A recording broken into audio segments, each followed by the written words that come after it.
अमित शहा महाराष्ट्रात शिर्डी दौऱ्यावर आहे. तुमच्या काही कार्यकर्त्यांना ताब्यात घेतलंय, मराठा संघटनांच्या कार्यकर्त्यांना ताब्यात घेतलंय. कोणाला घाबरतायत? गुप्त बैठक देखील झालेली चौघांमध्ये, शिंदे, फडणवीस, पवार आणि अमित शहा बंद दाराआड. त्याला गुप्त बैठक कसं काय म्हणणार तुम्ही? गृहमंत्री उघड्यावर तर बैठक घेऊ शकत नाहीत ना. आणि जर तिघांमधली भांडणं मिटवायची असतील तर ती बंद दाराआडच मिटवायला पाहिजे. मुळात प्रश्न असा आहे की देशाचे गृहमंत्री निधड्या छातीचे, काश्मीरमधून 370 कलम हटवणारे, शिवसेनेशी मुंबईत 2 हात करू पाहणारे, शिवसेनेसारखा बलाढ्य पक्ष निवडणूक आयोगाच्या मदतीनं फोडून दाखवणारे, सोनम वांगचुकला अटक करणारे, असे आपले गृहमंत्री अमित शहा हे महाराष्ट्रात नगर जिल्ह्याच्या दौऱ्यावर आहेत. काही त्यांचे कार्यक्रम असतील. देशाचे गृहमंत्री आहेत. आपल्याकडे लॉ अँड ऑर्डर, लोकांची सुरक्षा हा विषय आहे.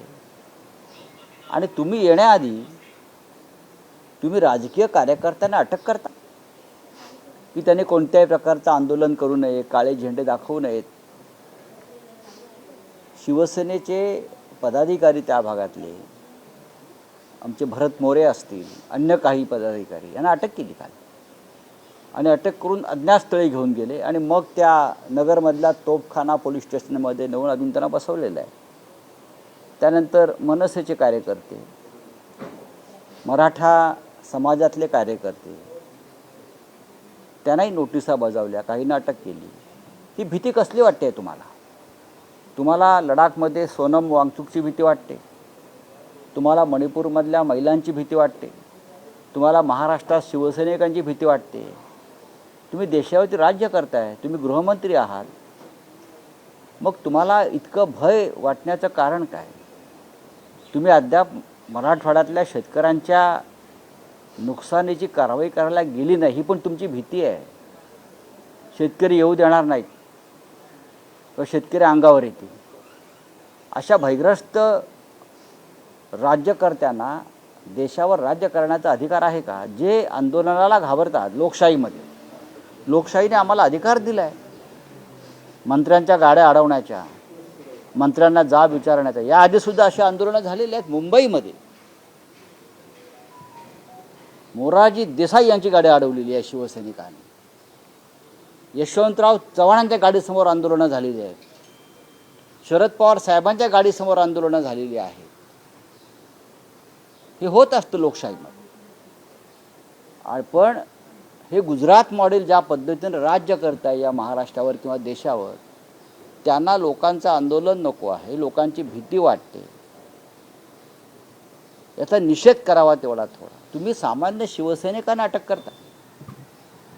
बरं, त्यांनी तशी का घोषणा केली आहे का आम्ही आंदोलन करणार आहोत वगैरे? तर नाही. ते आपापल्या जागेवर काम करत होते आणि त्यांना पोलीस येतात आणि अटक करून घेऊन जातात. कुठे घेऊन जातोय हे सांगत नाहीत.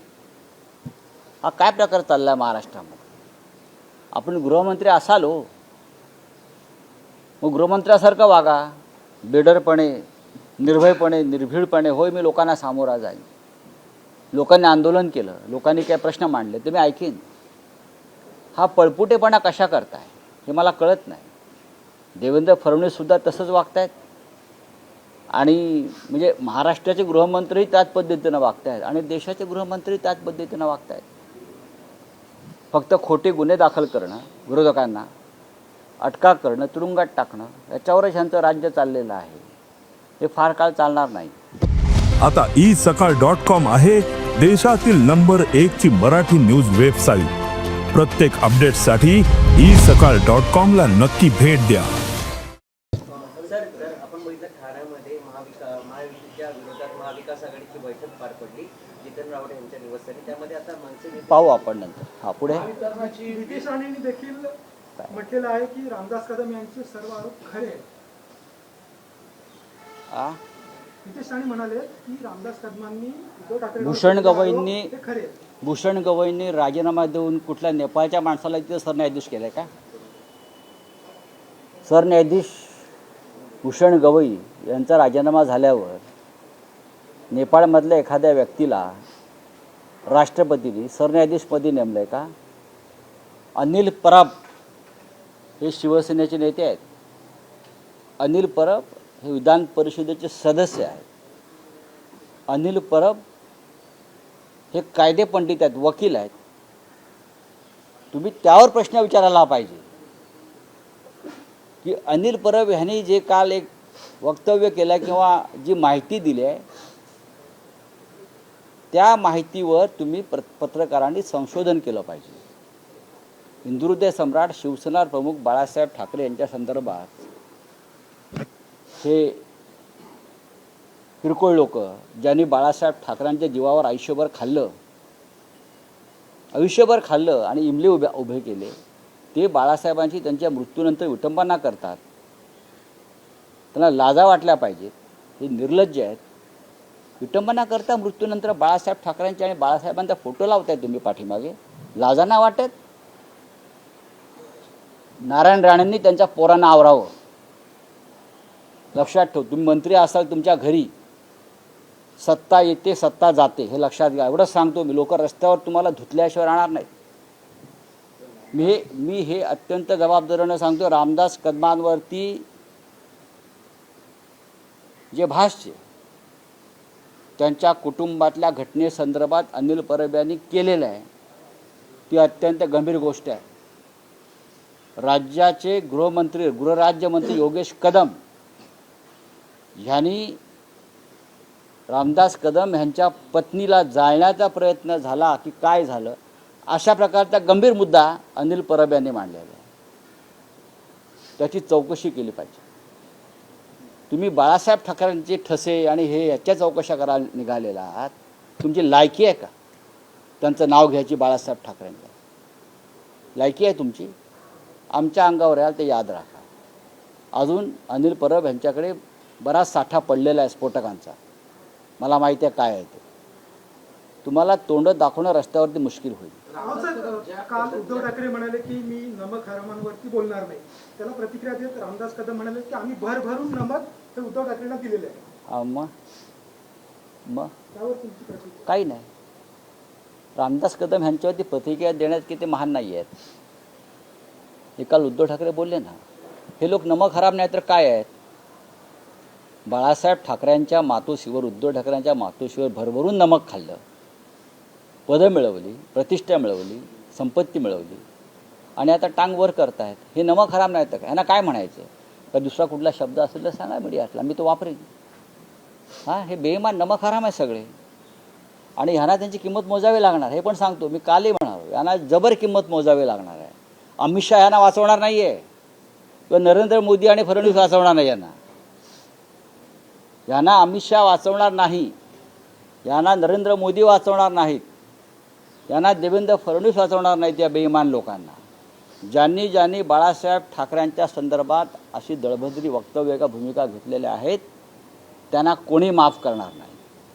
मुळात अमित शहा, नरेंद्र मोदी, भविष्यात ह्यांची अवस्था काय होणार आहे हे मला माहिती आहे. सर, आपण जर बघितलं शेतकरी आर्थिक नुकसानमध्ये, कारण की पावसाळ्यामध्ये शेतकऱ्यांचं नुकसान झालं, तर दुसरीकडे दिवाळी जवळ येत चालले तर महावितरणकडून वीजमध्ये वाढ करण्यात आहे. त्यामुळे आता या संदर्भात कोणी बोलते का? हे जे नमक हराम तुम्ही ज्यांचं नेत्यांचं नाव घेतलं, शेतकऱ्यांच्या प्रश्नावर, बेरोजगारांच्या प्रश्नावर, नवी मुंबईच्या विमानतळाचं उद्घाटन करायला नरेंद्र मोदी येत आहेत ना. नवी मुंबई विमानतळाचं पूर्ण गुजरातीकरण झालं आहे, तुम्हाला माहिती आहे का? तिथे दिबा पाटलांचं नाव देणार भूमिपुत्रांचे नेते म्हणून, पण संपूर्ण परिसरात ज्या नोकऱ्या उपलब्ध होणार आहेत तिथे मराठी माणसाला स्थान नाही.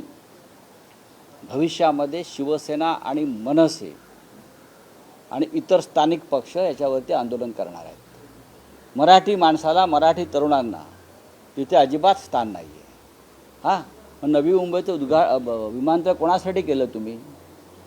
जर विमानतळावर मुंबई विमानतळ बघा, बाळासाहेब ठाकरेंनी 100% मराठी माणसं कामाला लावली शिवसेनेनं तिकडे जाऊन, आताही बघू शकता 100% मराठी माणूस बाळासाहेब ठाकरे आणि शिवसेनेमुळे कामाला लागलेला आहे. नवी मुंबईचं पूर्ण गुजरातीकरण झालेलं आहे, पूर्ण गुजरातीकरण. तुम्हाला गुजराती येतं का असं विचारून तिथे नोकऱ्या द्यायचं प्रकरण सुरू झालं, ही अत्यंत गंभीर गोष्ट आहे. या संदर्भात आमचं आणि माननीय राज ठाकरे यांच्याशी चर्चा झालेली आहे, त्यांची आमची चर्चा झालेली आहे की भव्य एक प्रखर आंदोलन केल्याशिवाय, त्यांना धडा शिकवल्याशिवाय आपल्याला पुढे जाता येणार नाही. 11 तारखेला शेतकऱ्यांचं आंदोलन मराठवाड्यात आहे, हंबरडा मोर्चा. अंबादास दानवे यांनी त्या संदर्भात माहिती दिलेली आहे. स्वतः शिवसेना पक्षप्रमुख उद्धव ठाकरे त्या आंदोलनाचं नेतृत्व करणार आहेत. शिवसेना जमिनीवर आहे, शेतकऱ्यांसाठी, कष्टकऱ्यांसाठी, भूमिपुत्रांसाठी काम करणारी संघटना आहे. हे हा काय बोलतोय, तो काय बोलतोय, तेवढा वेळ नाही आमच्याकडे. असं आंदोलन होईल या उद्घाटनाच्या पूर्वी असं आंदोलन आमचं चर्चा सुरू आहे, बघू ना. डिसेंबरला विमान उडणार आहे ना, कसं उडते बघू. जयंत पाटील देखील काल म्हणाले शेकापचे आमची बैठक देखील सुरू होणार आहे आणि आम्ही जर असं स्थानिकांना नोकऱ्या दिल्या नाहीत तर आम्ही धावपट्टीवर देखील उतरू, असं जयंत पाटील शेकापचे काल म्हणाले. मी काय तुम्हाला वेगळं सांगतो. मी बोला स्थानिक पक्ष जे आहे, शेतकरी कामगार पक्ष, हा तिकडल्या भूमिपुत्रांचा एक पक्ष आहे. दिबा पाटलांचं नाव त्याला द्यायचं आपण मान्य केलेलं आहे सगळ्यांनी. आणि भूमिपुत्रांना जर स्थान नसेल तर आम्ही सगळे जे मराठीवादी पक्ष आहोत त्यांना एकत्र येऊन यासाठी आंदोलन करावं लागेल नवी मुंबईच्या विमानतळासंदर्भात. त्याच्यामुळे माननीय उद्धव साहेबांची याला मान्यता आहे, संमती आहे, राज ठाकरे यांची संमती आहे, जयंत पाटलांची संमती आहे. चला, थँक्यू.